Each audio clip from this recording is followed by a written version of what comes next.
ದ್ವಂದ್ವಯುದ್ಧದಿಂದ ವಿಜಯಶಾಲಿಯಾಗಿ ಹೊರಹೊಮ್ಮಿದರು. ಅವರ ಶೌರ್ಯ ಮತ್ತು ಶಕ್ತಿ ಯುದ್ಧಭೂಮಿಯಾದ್ಯಂತ ಉರಿಯುತ್ತಿರುವ ಬೆಂಕಿಯಂತೆ ಹರಡಿತ್ತು. ಧೂಳು ನೆಲೆಗೊಳ್ಳುತ್ತಿದ್ದಂತೆ ಪಾಂಡವರು ತಮ್ಮ ವಿಜಯವನ್ನು ವಿಜಯೋತ್ಸವದ ಗರ್ಜನೆಗಳೊಂದಿಗೆ ಮತ್ತು ಶಂಖಧ್ವನಿಗಳು, ತಾಳಗಳು ಮತ್ತು ಇತರ ವಾದ್ಯಗಳ ಶಬ್ದದಿಂದ ಗಾಳಿಯನ್ನು ತುಂಬಿದರು. ಆ ಕ್ಷಣದಲ್ಲಿ ಅವರು ಪ್ರಕಾಶಮಾನವಾಗಿ ನಿಂತರು. ಅವರ ವೈಭವವು ಆಕಾಶದಲ್ಲಿರುವ ಯಾವುದೇ ನಕ್ಷತ್ರಕ್ಕಿಂತ ಪ್ರಕಾಶಮಾನವಾಗಿ ಹೊಳೆಯುತ್ತಿತ್ತು. ಯುದ್ಧವು ಉಲ್ಬಣಗೊಳ್ಳತೊಡಗಿತು. ಅದರ ಕೋಪವು ತಡೆರಹಿತವಾಗಿತ್ತು. ಕರ್ಣನ ವೀರ ಮಗನಾದ ವೃಷಸೇನನು ಪಾಂಡವರ ದಾಳಿಯ ವಿರುದ್ಧ ಕೌರವ ಸೈನ್ಯವನ್ನು ಏಕಾಂಗಿಯಾಗಿ ರಕ್ಷಿಸುತ್ತಿದ್ದಂತೆ ಸಂಜಯನು ವಿಸ್ಮಯದಿಂದ ನೋಡುತ್ತಿದ್ದನು.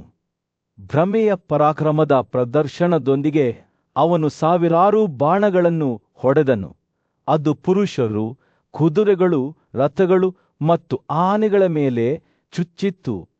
ಬೇಸಿಗೆಯಲ್ಲಿ ಸೂರ್ಯನ ಪ್ರಕಾಶಕ್ಕೆ ಪೈಪೋಟಿ ನೀಡುತ್ತಿತ್ತು. ನಕುಲನ ಮಗ ಶಾತಾನಿಕನ ನೇತೃತ್ವದಲ್ಲಿ ಪಾಂಡವರು ವೃಷಸೇನನನ್ನು ಸುತ್ತುವರೆದರು. ಆದರೆ ಯುವ ಯೋಧನು ಅವರನ್ನು ಸುಲಭವಾಗಿ ಕಡಿದು ಹಾಕಿದನು. ತಮ್ಮ ಸಹೋದರನನ್ನು ರಕ್ಷಿಸಲು ನಿರ್ಧರಿಸಿದ ದ್ರೌಪದಿಯ ಪುತ್ರರು ಯುದ್ಧದಲ್ಲಿ ಸೇರಿಕೊಂಡರು ಮತ್ತು ಶೀಘ್ರದಲ್ಲೇ ಅವರ ಬಾಣದ ಮಳೆ ಕರ್ಣನ ಮಗನನ್ನು ಅಗೋಚರವಾಗಿಸಿತು. ಆದಾಗ್ಯೂ ದ್ರೋಣನ ಮಗ ಅಶ್ವತ್ಥಾಮನು ಶೀಘ್ರವಾಗಿ ಅವನ ಸಹಾಯಕ್ಕೆ ಬಂದನು. ಪಾಂಡವರ ಪ್ರಬಲ ರಥ ಯೋಧರನ್ನು ವೈವಿಧ್ಯಮಯ ಬಾಣಗಳಿಂದ ಮುಚ್ಚಿದನು. ಎರಡೂ ಸೇನೆಗಳ ನಡುವಿನ ಯುದ್ಧವು ತೀವ್ರಗೊಂಡಿತು. ಎರಡೂ ಕಡೆಯವರು ಸೋಲಲಿಲ್ಲ. ವೀರ ಕೌರವರು ಮತ್ತು ಪಾಂಡವರು ಹೋರಾಡಿದರು. ಅವರ ಕೋಪ ಮತ್ತು ದ್ವೇಷವು ಹಿಂದಿನ ಅಪರಾಧಗಳಿಂದ ಉತ್ತೇಜಿಸಲ್ಪಟ್ಟಿತ್ತು. ಅವರ ದೇಹಗಳು ಆಕಾಶದಲ್ಲಿ ಹೋರಾಡುತ್ತಿರುವ ಗರುಡ ಮತ್ತು ನಾಗಗಳಂತೆ ಶಕ್ತಿಯನ್ನು ಹೊರಸೂಸುವಂತೆ ತೋರುತ್ತಿತ್ತು. ಭೀಮಕರ್ಣ, ಕೃಪಾ, ದ್ರೋಣ, ಅಶ್ವತ್ಥಾಮ, ಪ್ರಿಷತನ ಮಗ ಸಾತ್ಯಕಿ ಮತ್ತು ಮತ್ಸ್ಯಗಳ ದೊರೆಗಳು ಘರ್ಷಣೆ ಮಾಡಿದವರಲ್ಲಿ ಸೇರಿದ್ದರು. ಅವರ ಉಪಸ್ಥಿತಿಯು ಯುಗದ ಕೊನೆಯಲ್ಲಿ ಉದಯಿಸುವ ಸರ್ವನಾಶ ಮಾಡುವ ಸೂರ್ಯನಂತೆ ಮೈದಾನವನ್ನು ಬೆಳಗಿಸಿತು. ಹೋರಾಟವು ಉಲ್ಬಣಗೊಳ್ಳುತ್ತಿದ್ದಂತೆ ಕೌರವರ ಸೈನ್ಯವು ದುರ್ಬಲಗೊಳ್ಳತೊಡಗಿತು. ಕೋಪದಿಂದ ಹೊತ್ತಿ ಉರಿಯುತ್ತಿದ್ದ ಅವನ ಕಣ್ಣುಗಳು ದ್ರೋಣನು ಪಾಂಡವರ ಶ್ರೇಣಿಯಲ್ಲಿ ಚುಚ್ಚಿದನು. ಅವನ ಹಿನ್ನೆಲೆಯಲ್ಲಿ ವಿನಾಶದ ಹಾದಿಯನ್ನು ಬಿಟ್ಟು ಹೋದನು. ಅವನು ಯುಧಿಷ್ಠಿರನ ಕಾರು ಚಕ್ರಗಳ ರಕ್ಷಕನಾದ ಕುಮಾರನನ್ನು ಕೊಂದು ಸ್ವತಃ ಯುಧಿಷ್ಠಿರನ ವಿರುದ್ಧವೇ ಮುನ್ನಡೆಯುವುದನ್ನು ಮುಂದುವರೆಸಿದನು. ಆದಾಗ್ಯೂ ಪಾಂಡವ ಸೈನ್ಯವು ಶರಣಾಗಲು ನಿರಾಕರಿಸಿತು. ಅವರು ದ್ರೋಣನನ್ನು ಎಲ್ಲಾ ಕಡೆಗಳಿಂದ ಸುತ್ತುವರಿದರು. ಅವನ ಪ್ರಗತಿಯನ್ನು ತಡೆಯಲು ಪ್ರಯತ್ನಿಸಿದಾಗ ಲೆಕ್ಕವಿಲ್ಲದಷ್ಟು ಬಾಣಗಳನ್ನು ಚದುರಿಸಿದರು. ಪಾಂಚಾಲರ ರಾಜಕುಮಾರನಾದ ವ್ಯಾತ್ರದತ್ತನು ದ್ರೋಣನನ್ನು 50 ತೀಕ್ಷ್ಣವಾದ ಬಾಣಗಳಿಂದ ಚುಚ್ಚಿದನು ಮತ್ತು ಸಿಂಹಸೇನನು ಶೀಘ್ರವಾಗಿ ಅವನನ್ನು ಹಿಂಬಾಲಿಸಿದನು. ದ್ರೋಣನು ಕೋಪದಿಂದ ತನ್ನ ಕಣ್ಣುಗಳನ್ನು ವಿಸ್ತರಿಸಿ ಸಿಂಹಸೇನ ಮತ್ತು ವ್ಯಾತ್ರದತ್ತ ಇಬ್ಬರ ಸೂಜಿನಿಂದ ಕಿವಿಯೋಲೆಗಳಿಂದ ಅಲಂಕರಿಸಿದ ತಲೆಗಳನ್ನು ಕತ್ತರಿಸಿದನು. ಅವನು ಯುಧಿಷ್ಠಿರನ ರಥದ ಮುಂದೆ ತನ್ನನ್ನೇ ನಾಶಪಡಿಸುತ್ತಿದ್ದ ಸರ್ವಶಕ್ತನಂತೆ ನಿಂತುಕೊಂಡು ಪಾಂಡವರ ಇತರ ಪರಾಕ್ರಮಶಾಲಿ ಕಾರು ಯೋಧರನ್ನು ಬಾಣದ ಮಳೆಗಳಿಂದ ಪೀಡಿಸಿದನು. ದ್ರೋಣನು ವಿಜಯಶಾಲಿಯಾಗಿ ನಿಂತಾಗ ಯುಧಿಷ್ಠಿರನ ಸೇನೆಯ ಯೋಧರು ಹತಾಶೆಯಿಂದ ಕೂಡಿದರು. ರಾಜನು ಕೊಲ್ಲಲ್ಪಟ್ಟಿದ್ದಾನೆ. ಆದರೆ ಅವರ ಕೂಗು ಅಲ್ಪಕಾಲಿಕವಾಗಿತ್ತು, ಏಕೆಂದರೆ ಕುಂತಿಯ ಮಗ ಅರ್ಜುನನು ಇದ್ದಕ್ಕಿದ್ದಂತೆ ದೃಶ್ಯದಲ್ಲಿ ಕಾಣಿಸಿಕೊಂಡನು. ತನ್ನ ರಥದ ಗದ್ದಲದಿಂದ ಗಾಳಿಯನ್ನು ತುಂಬಿದನು ಮತ್ತು ರಕ್ತದ ನದಿಯನ್ನು ಸೃಷ್ಟಿಸಿದನು. ಅದು ಧೈರ್ಯಶಾಲಿ ಯೋಧರನ್ನು ಅಗಲಿದ ಸಾಮ್ರಾಜ್ಯಕ್ಕೆ ಕರೆದೊಯ್ಯಿತು. ದಿನವಿದ್ದನಿಲೆ ಸೂರ್ಯನು ಯುದ್ಧ ಭೂಮಿಯಲ್ಲಿ ಮುಳುಗಿ ಪಾಂಡವರು ಮತ್ತು ಕೌರವರ ಸೈನ್ಯಗಳ ಮೇಲೆ ಚಿನ್ನದ ಹೊಳಪನ್ನು ಬೀರಿದನು. ಎರಡು ಕಡೆಯ ಪಡೆಗಳು ದಿನದ ಹೋರಾಟದಿಂದ ಬೇಸತ್ತು ತಮ್ಮ ತಮ್ಮ ಧ್ಯೇಯಗಳಿಗೆ ಹಿಂತಿರುಗಿದವು. ಆದರೆ ಶಾಂತತೆಯ ನಗುವೆ ಗೌರವಾನ್ವಿತ ಶಿಕ್ಷಕ ಮತ್ತು ಕೌರವ ಪಡೆಗಳ ಸೇನಾಧಿಪತಿಯಾದ ದ್ರೋಣನ ಮೇಲೆ ಅಸಮಾಧಾನದ ಭಾವ ನೆಲೆಸಿತ್ತು. ದ್ರೋಣನು ತನ್ನ ಸೋದರಳಿಯ ದುರ್ಯೋಧನನ ಹತ್ತಿರ ಹೋದನು.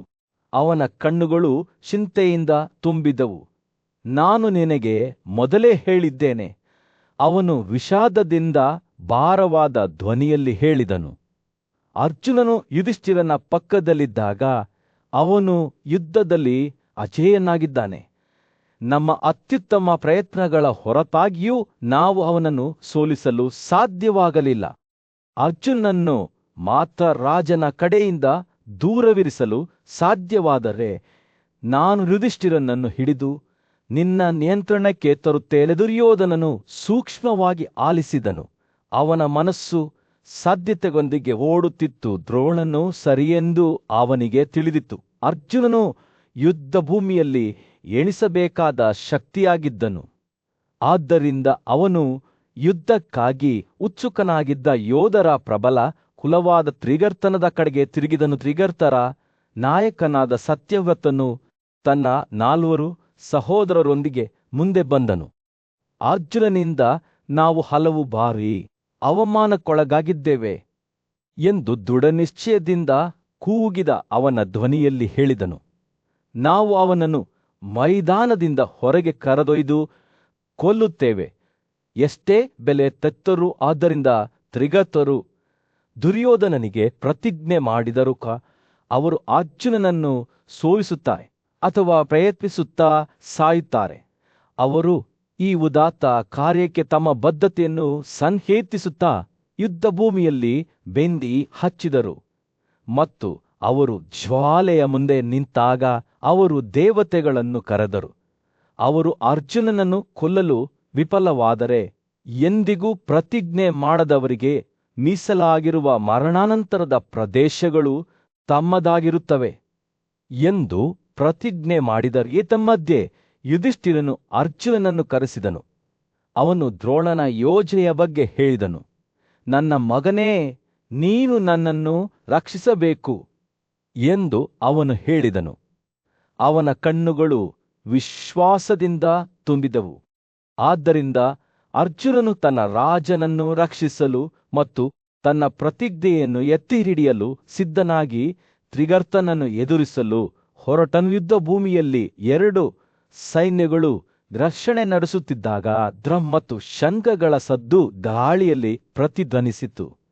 ಮಳೆಗಾಲದ ಮಳೆಯಿಂದ ಉಕ್ಕಿ ಹರಿಯುವ ಗಂಗಾ ಮತ್ತು ಸರಿಯು ನದಿಗಳು ಯುದ್ಧದ ಅವ್ಯವಸ್ಥೆಯಲ್ಲಿ ಜೀವಂತವಾಗಿ ಕಾಣುತ್ತಿದ್ದವು. ಹಸಿದ ಸಿಂಹದಂತೆ ಅರ್ಜುನನು ತನ್ನ ಬೇಟೆಯನ್ನು ಬೆನ್ನಟ್ಟಿದನು.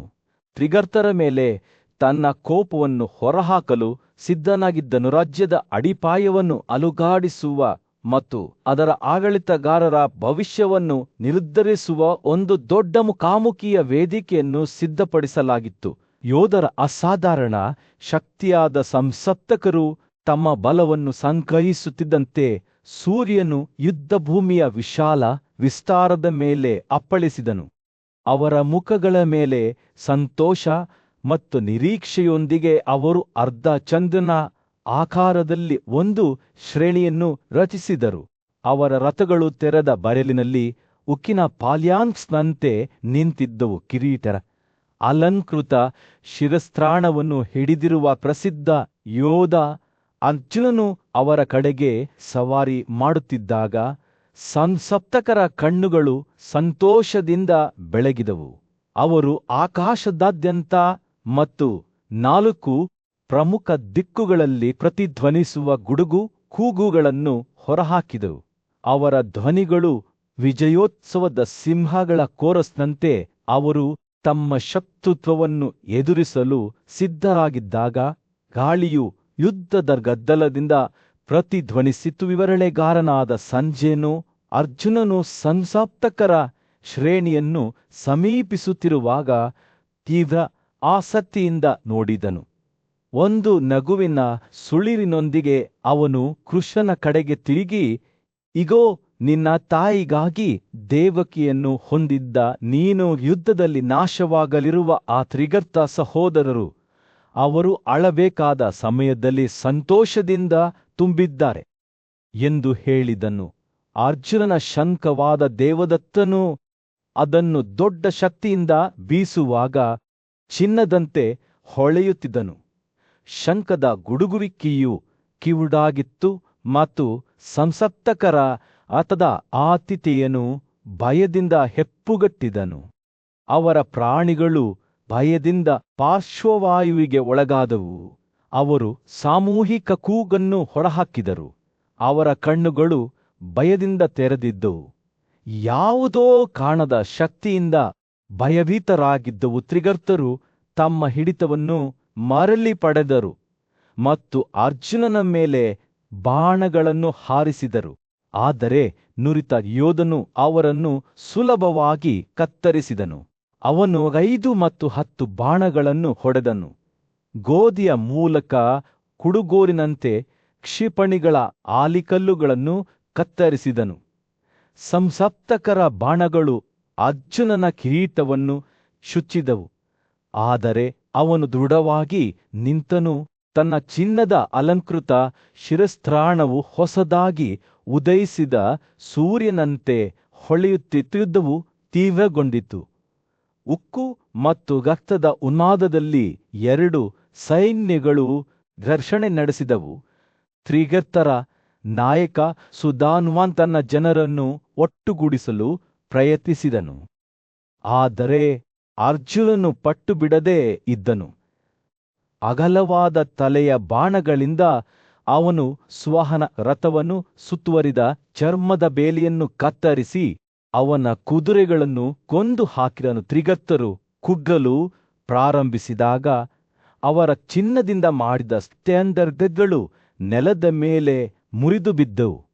ಸುಧಾನ್ವಾನ್ ಸ್ವತಃ ಅರ್ಜುನನ ಬಾಣಗಳಿಗೆ ಬಿದ್ದನು. ಅವನ ತಲೆಯು ಮರದಿಂದ ಕೀಳಲಾದ ಮಾಗಿದ ಹಣ್ಣಿನಂತೆ ಅವನ ಕಾಂಡದಿಂದ ಬೇರ್ಪಟ್ಟಿತ್ತು. ಸಂಸಪ್ತಕರ ಸೈನ್ಯವು ಮುರಿದು ಬಿದ್ದು ಭಯಭೀತರಾಗಿ ಓಡಿಹೋಯಿತು. ತಮ್ಮ ಬಿದ್ದ ಒಡನಾಡಿಗಳನ್ನು ತ್ಯಜಿಸಿತು. ಅವನ ಮಗನಾದ ಅರ್ಜುನನು ಕೋಪದಿಂದ ತುಂಬಿ ಓಡಿಹೋದ ಆತಿಥೇಯನ ಮೇಲೆ ಬಾಣಗಳ ಗುಳ್ಳೆಯನ್ನು ಹಾರಿಸಿದನು. ಅವುಗಳನ್ನು ಸುಗ್ಗಿಯ ಹೊಲದಲ್ಲಿ ಕುಡುಗೋಲಿನಂತೆ ಕತ್ತರಿಸಿದನು.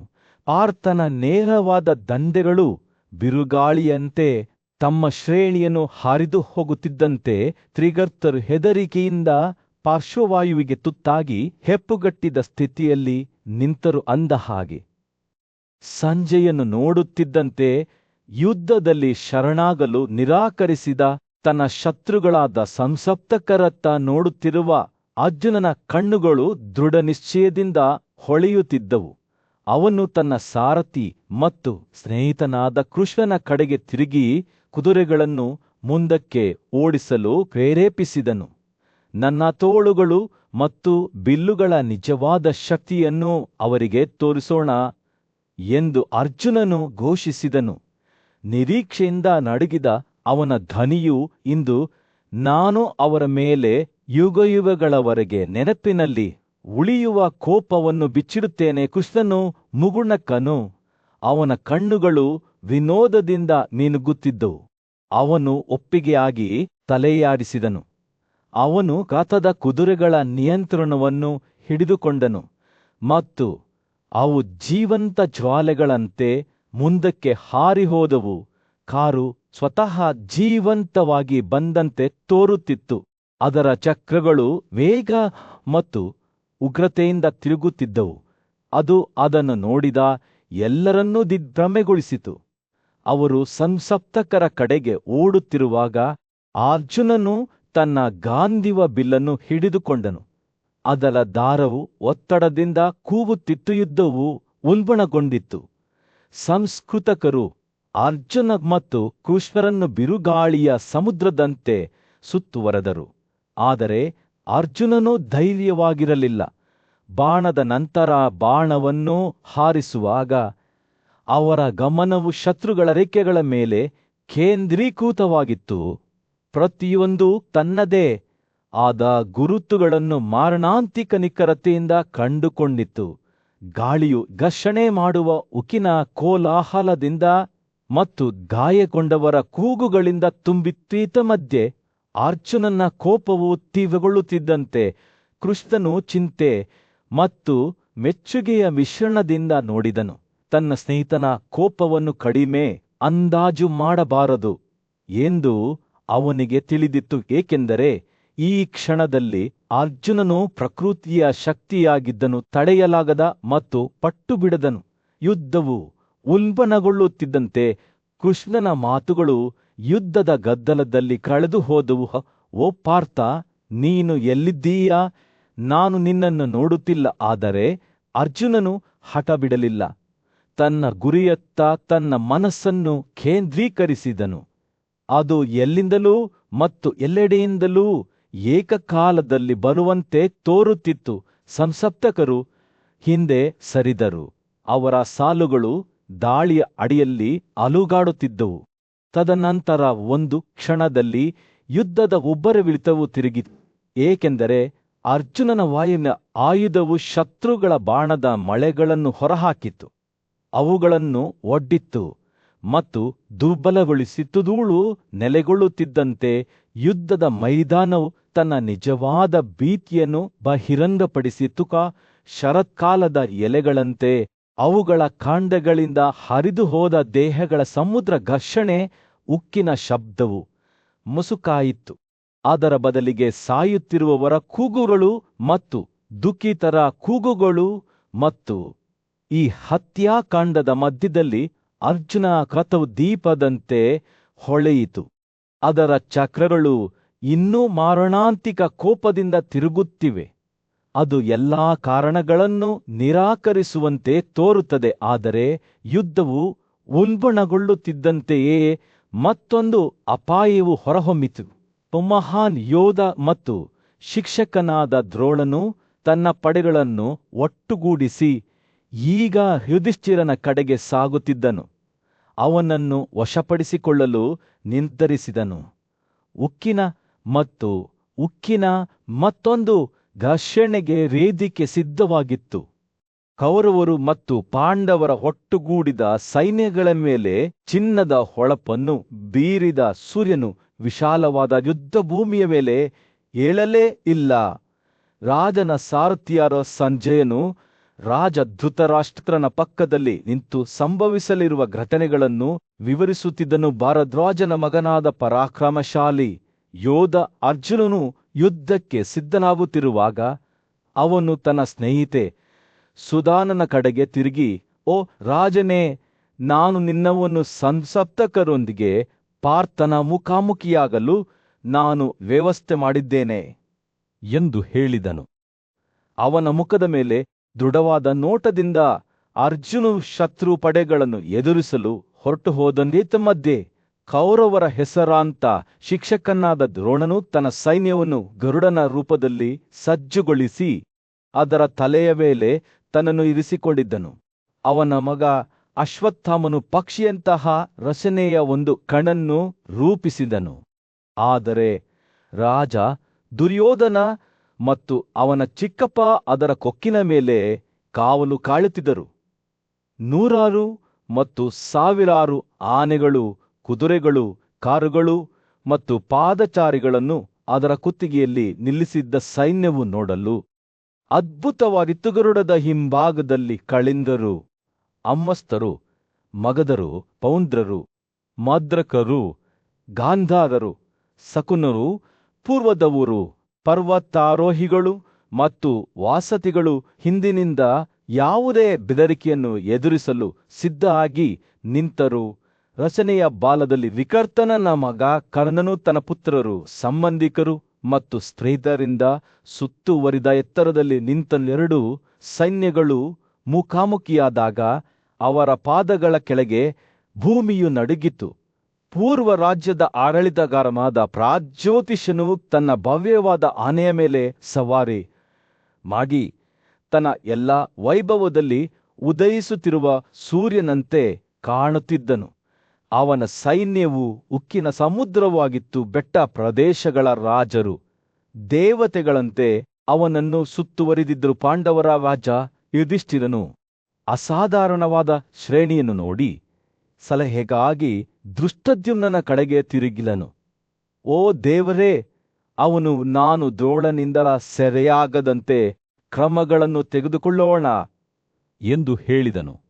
ದೃಪದನ ಮಗ ದುಷ್ಟದ್ಯುಮ್ನನು ಯುಧಿಷ್ಠಿರನಿಗೆ, ಓ ರಾಜನೇ, ಭಯಪಡಬೇಡ, ನಾನು ಇಂದು ಅವನ ಎಲ್ಲಾ ಅನುಯಾಯಿಗಳೊಂದಿಗೆ ದ್ರೋಣನನ್ನು ಪರೀಕ್ಷಿಸುತ್ತೇನೆ ಎಂದು ಭರವಸೆ ನೀಡಿದನು. ಭೀಕರವಾದ ಯುದ್ಧದ ಕೂಗಿನಿಂದ ಧೃತದ್ಯುಮ್ನನು ಬಾಣಗಳನ್ನು ಚದುರಿಸಿ ಶತ್ರುವನ್ನು ಹಿಮ್ಮೆಟ್ಟಿಸುವ ಮೂಲಕ ದ್ರೋಣನ ಮೇಲೆ ದಾಳಿ ಮಾಡಿದನು. ಧೃತರಾಷ್ಟ್ರನ ಮಗನಾದ ದುರ್ಮುಖನು ತನ್ನ ತಂದೆಯನ್ನು ರಕ್ಷಿಸಲು ಧಾವಿಸಿದನು. ಆದರೆ ಶೀಘ್ರದಲ್ಲೇ ಧೃತದ್ಯುಮ್ನನ ಬಾಣದ ಮಳೆಯಿಂದ ಮುಳುಗಿ ಹೋದ ಯುದ್ಧವು ಉಲ್ಬಣಗೊಳ್ಳುತ್ತಿದ್ದಂತೆ ಅದು ಅಸ್ತವ್ಯಸ್ತವಾದ ಗಲಭೆಯಾಯಿತು. ಎರಡೂ ಕಡೆಯ ಯೋಧರು ತಮ್ಮ ಜೀವಕ್ಕಾಗಿ ಹೋರಾಡಿದರು. ಕಾರುಗಳು ಮತ್ತು ಆನೆಗಳು ಪರಸ್ಪರ ಡಿಕ್ಕಿ ಹೊಡೆದವು. ಪುರುಷರು ಪುರುಷರೊಂದಿಗೆ ಹೋರಾಡಿದರು. ಕುದುರೆಗಳು ಕುದುರೆಗಳೊಂದಿಗೆ ಘರ್ಷಣೆ ನಡೆಸಿದವು ಮತ್ತು ಯೋಧರು ಯುದ್ಧದಲ್ಲಿ ಹೋರಾಡಿದರು.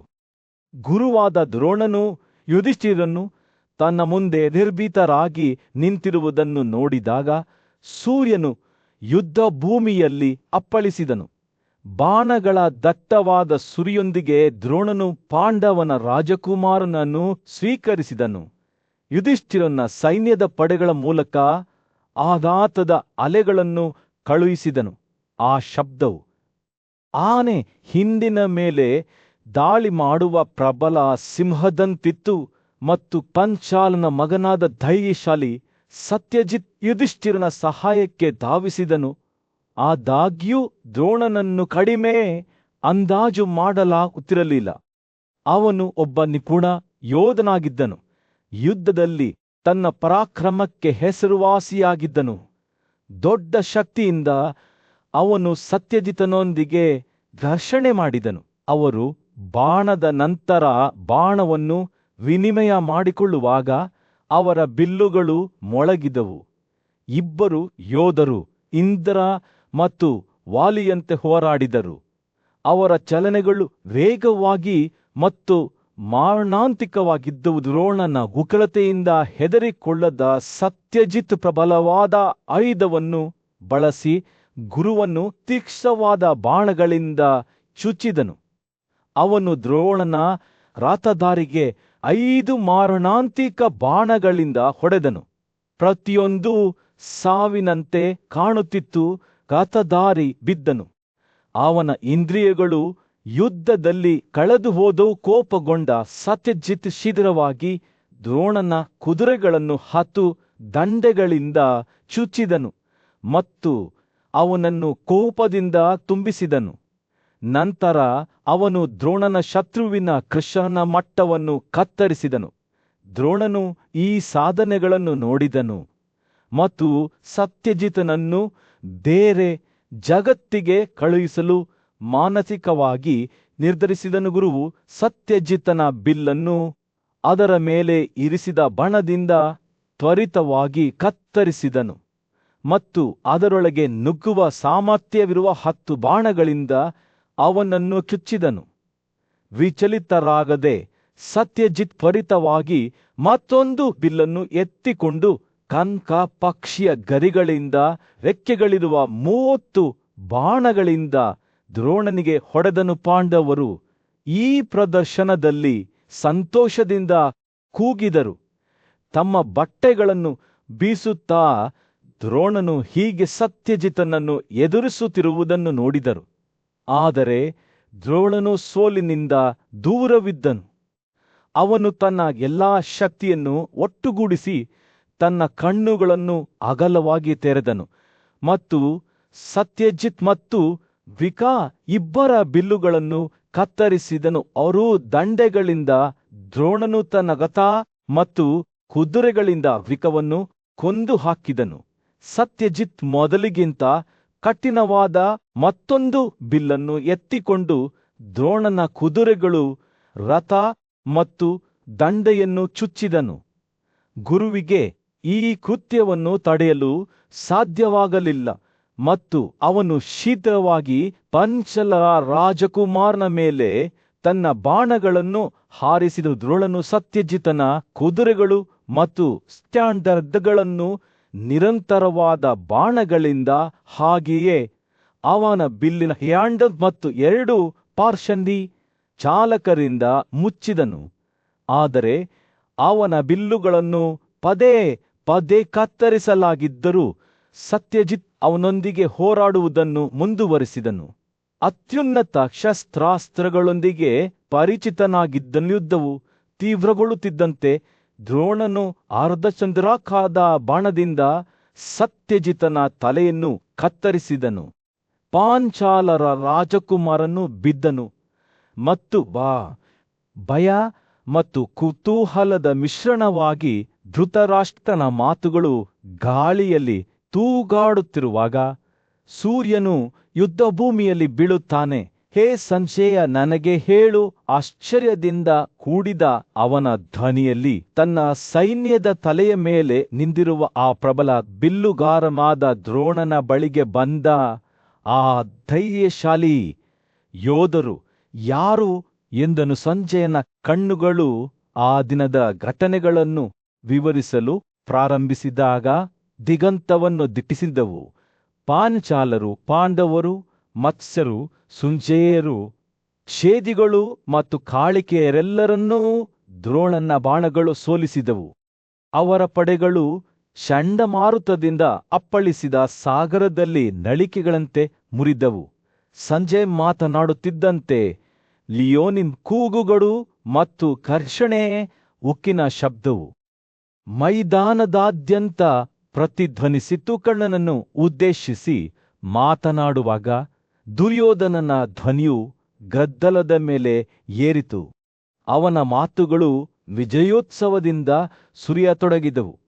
ಇಗೋ, ರಾಧೆಯ ಮಗನೇ, ಸಿಂಹದಿಂದ ಭಯಭೀತರಾದ ಕಾಡು ಜಿಂಕೆಯ ಹಿಂದಿನಂತೆ ಆ ದೃಢವಾದ ಬಿಲ್ಲುಗಾರನು ಪಾಂಚಾಲರನ್ನು ಒಡೆಯುತ್ತಾನೆ.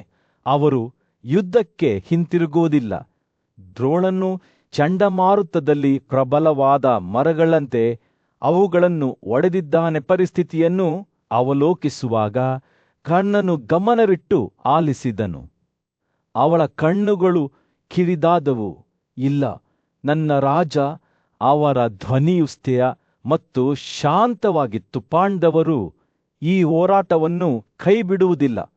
ಭೀಮ, ಆ ಉಗ್ರ ಯೋಧ, ಈಗಾಗಲೇ ನಮ್ಮನ್ನು ಎದುರಿಸಲು ಹಿಂದಿರುಗುತ್ತಿದ್ದಾನೆ ಮತ್ತು ಅವನೊಂದಿಗೆ ಪಾಂಚಾಲರು, ಕೇಕಯರು, ಮತ್ಸ್ಯರು ಮತ್ತು ವಿಶೇಷವಾಗಿ ಪಾಂಡವರು ಬರುತ್ತಾರಂತ. ಧೈರ್ಯಶಾಲಿ ಯೋಧರೆಲ್ಲರೂ ದೊಡ್ಡ ಶಕ್ತಿ ಮತ್ತು ಪರಾಕ್ರಮವನ್ನು ಹೊಂದಿದರು. ಕರ್ಣನು ಮಾತನಾಡುತ್ತಿದ್ದಂತೆಯೇ ದುರ್ಯೋಧನನ ಮುಖದಲ್ಲಿ ಮುನ್ಸೂಚನೆಯ ಭಾವ ಮೂಡಿತು.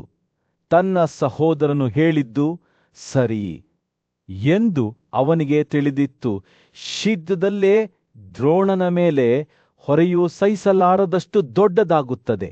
ನಾವು ಬೇಗ ಹೋಗೋಣ ಎಂದು ಅವನು ಸಂಜಯನ ಕಡೆಗೆ ತಿರುಗಿ ಹೇಳಿದನು. ದ್ರೋಣನು ನಿಂತಿರುವ ಸ್ಥಳಕ್ಕೆ ಹೋಗೋಣ.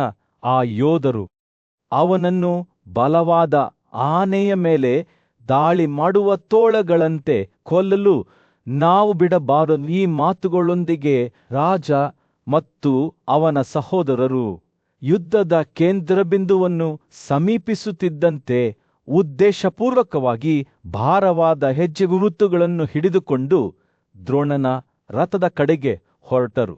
ಯುದ್ಧದ ದ್ರಮಗಳ ಶಬ್ದವು ಗಾಳಿಯಲ್ಲಿ ಪ್ರತಿಧ್ವನಿಸಿತು. ಕ್ಷಣಾರ್ಧದಲ್ಲಿ ಜೋರಾಗಿ ಬೆಳೆಯಿತು. ಪಾಂಡವರು ತಮ್ಮ ಭವ್ಯವಾದ ಕುದುರೆಗಳ ಮೇಲೆ ಹೋರಾಡಲು ಹಿಂದಿರುಗಿದಾಗ ಏಕಮನಸ್ಸಿನ ಬಯಕೆಯಿಂದ ದ್ರೋಣನನ್ನು ಮಾತ್ರ ಕೊಲ್ಲಲು ಸೂರ್ಯನು ಯುದ್ಧಭೂಮಿಯ ಮೇಲೆ ಮುಳುಗುತ್ತಿದ್ದನು. ಒಟ್ಟುಗೂಡಿದ್ದ ಯೋಧರ ಮೇಲೆ ಚಿನ್ನದ ಹೊಳಪನ್ನು ಬೀರಿದನು. ಹಸ್ತಿನಾಪುರದ ಕುರುಡು ರಾಜನಾದ ಧೃತರಾಷ್ಟ್ರನು ತನ್ನ ಸಿಂಹಾಸನದ ಮೇಲೆ ಕುಳಿತು ಮುಂಚೂಣಿಗಳಿಂದ ಸುದ್ದಿಗಾಗಿ ಉತ್ಸುಕನಾಗಿದ್ದನು. ಅವನು ತನ್ನ ಸಾರಥಿ ಮತ್ತು ಸಲಹೆಗಾರನಾದ ಸಂಜಯನ ಕಡೆಗೆ ತಿರುಗಿ ಸಮೀಪಿಸುತ್ತಿರುವ ಸೈನ್ಯಗಳನ್ನು ವಿವರಿಸಲು ಕೇಳಿಕೊಂಡನು. ಸಂಜಯನು ತನ್ನ ಮಾತುಗಳಿಂದ ಒಂದು ಎದ್ದು ಕಾಣುವ ಚಿತ್ರಣವನ್ನು ಚಿತ್ರಿಸಲು ಪ್ರಾರಂಭಿಸಿದನು. ಈಗೋ ಓ ರಾಜನೇ, ಅವನು ಹೇಳಿದನು, ಭೀಮನ ಸೇನವು ಉಗ್ರ ತನ್ನ ರಥದ ಮೇಲೆ ಜಿಂಕೆಯಂತೆಯೇ ಮೊಸುಕಾದ ಬಣ್ಣದ ಕುದುರೆಗಳಿಂದ ಎಳೆಯಲ್ಪಟ್ಟನು. ಸಿನಿಯ ಮೊಮ್ಮಗ ಸತ್ಯಕಿ ಬೆಳ್ಳಿಯ ಹೊಳಪಿನ ಕುದುರೆಗಳಿಂದ ಹೊತ್ತುಕೊಂಡು ಹತ್ತಿರದಿಂದ ಹಿಂಬಾಲಿಸಿದನು. ಸಂಜಯನು ಸಮೀಪಿಸುತ್ತಿರುವ ಸೈನ್ಯಗಳನ್ನು ವಿವರಿಸುವುದನ್ನು ಮುಂದುವರೆಸಿದಾಗ ಗಾಳಿಯು ನಿರೀಕ್ಷೆಯಿಂದ ವಿದ್ಯುತ್ ಆಗಿತ್ತು. ದ್ರುಪದನ ಮಗನಾದ ಪ್ರತಿರೋಧಿಸಲಾಗದ ಯುದ್ಧಮನಿಯು ತನ್ನ ರಥವನ್ನು ವರ್ಣರಂಜಿತ ಬಣ್ಣದ ಕುದುರೆಗಳಿಂದ ಎಳೆಯುತ್ತಿದ್ದನು. ಮತ್ತೊಬ್ಬ ಪಂಚಾಲ ರಾಜಕುಮಾರನಾದ ದುಷ್ಟದ್ಯುಮ್ನನು ಚಿನ್ನದ ಬಲೆಗಳು ಮತ್ತು ಪಾರಿವಾಳಗಳ ವೇಗವನ್ನು ಹೊಂದಿರುವ ಕುದುರೆಗಳಿಂದ ಹೊತ್ತ ರಥವನ್ನು ಹಿಂಬಾಲಿಸಿದನು. ಸಂಜಯನ ಮಾತುಗಳು ಪ್ರತಿ ಯೋಧನ ಚಿತ್ರಣವನ್ನು ರೂಪಿಸಿದವು. ಅವರ ಮುಖಗಳು ದೃಢನಿಶ್ಚಯದಿಂದ ಕೂಡಿದ್ದವು. ಅವರು ಮಹಾನ್ ಬಿಲ್ಲುಗಾರನಾದ ದ್ರೋಣನ ಕಡೆಗೆ ಸವಾರಿ ಮಾಡಿದರು. ಸಂಜಯನು ಯೋಧರನ್ನು ವಿವರಿಸುತ್ತಿದ್ದಂತೆ ಧೃತರಾಷ್ಟ್ರನ ಆತಂಕವು ಹೆಚ್ಚಾಯಿತು. ಅವನ ಮಗ ದುರ್ಯೋಧನನು ಪಾಂಡವರಲ್ಲಿ ಹಿರಿಯನಾದ ಯುಧಿಷ್ಠಿರನಲ್ಲಿ ಪ್ರಬಲ ವೈರಿಯನ್ನು ಎದುರಿಸುತ್ತಿದ್ದಾನೆಂದು ಅವನಿಗೆ ತಿಳಿದಿತ್ತು. ಸಂಜಯನ ಮಾತುಗಳನ್ನು ಕೇಳುವಾಗ ರಾಜನ ಮನಸ್ಸಿನಲ್ಲಿ ಅನುಮಾನಗಳು ಮತ್ತು ಭಯಗಳು ತುಂಬಿದವು. ಆದರೆ ಸಂಜಯನು ಸಮೀಪಿಸುತ್ತಿರುವ ಸೈನ್ಯಗಳ ಚಿತ್ರಣವನ್ನು ಚಿತ್ರಿಸುವುದನ್ನು ಮುಂದುವರೆಸಿದನು.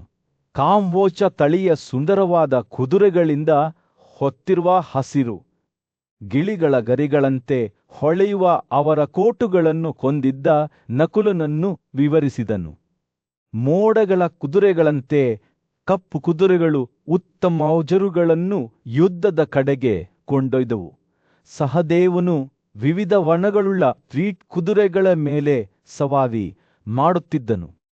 ಆದರೆ ಯುಧಿಷ್ಠಿರನು ಗಾಳಿಯಂತೆ ಬಿಳಿ ಬಣ್ಣದ ಕುದುರೆಗಳ ಮೇಲೆ ಹುಟ್ಟಿದನು. ಸಂಜಯನ ಮಾತುಗಳು ಹೊರಬರುತ್ತಿದ್ದಂತೆ ಧೃತರಾಷ್ಟ್ರನಿಗೆ ಭಯ ಮತ್ತು ಆಶ್ಚರ್ಯದ ಭಾವನೆ ಉಂಟಾಯಿತು.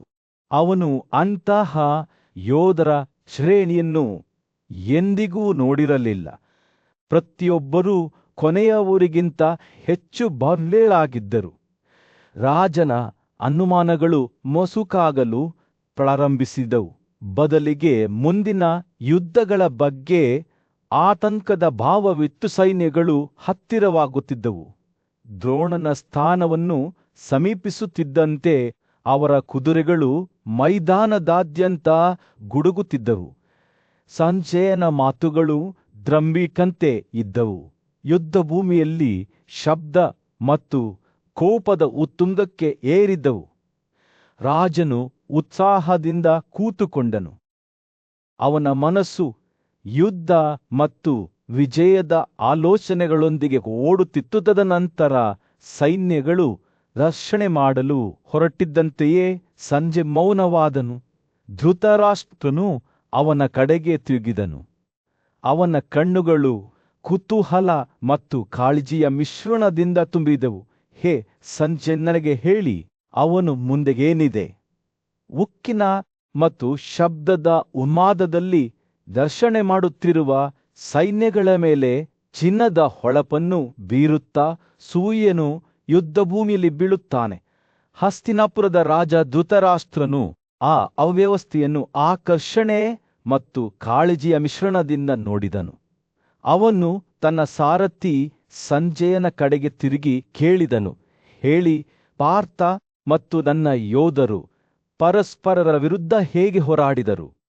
ಅರ್ಜುನನು ಸಂಸಪ್ತಕರಿಗೆ ಏನು ಮಾಡಿದನು ಮತ್ತು ಪ್ರತಿಯಾಗಿ ಅವರು ಏನು ಮಾಡಿದರು? ಸಂಜಯನ ಧ್ವನಿಯು ತನ್ನ ಕಥೆಯನ್ನು ಪ್ರಾರಂಭಿಸುವಾಗ ಬೇಸಿಗೆಯ ದಿನದಂದು ಸೌಮ್ಯವಾದ ಗಾಳಿಯಂತೆ ಇತ್ತು. ಸೈನ್ಯವು ತೊಡಗಿಸಿಕೊಂಡಾಗ ನಿನ್ನ ಮಗ ದುರ್ಯೋಧನನು ಭೀಮಸೇನನ ವಿರುದ್ಧ ದಾಳಿ ನಡೆಸಿದನು. ಅವನ ಆನೆ ವಿಭಾಗವು ಮುಂಚೂಣಿಯಲ್ಲಿತ್ತು.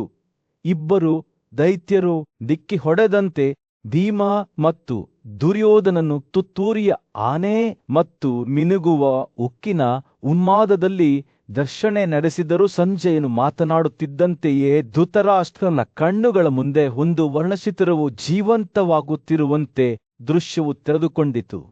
ಪಾಂಡುವಿನ ಆ ಪರಾಕ್ರಮಶಾಲಿ ಮಗನಾದ ಭೀಮನು ತನ್ನ ವಿಶಿಷ್ಟವಾದ ಉಗ್ರತೆಯೊಂದಿಗೆ ಯುದ್ಧಕ್ಕೆ ಓಡಿದನು.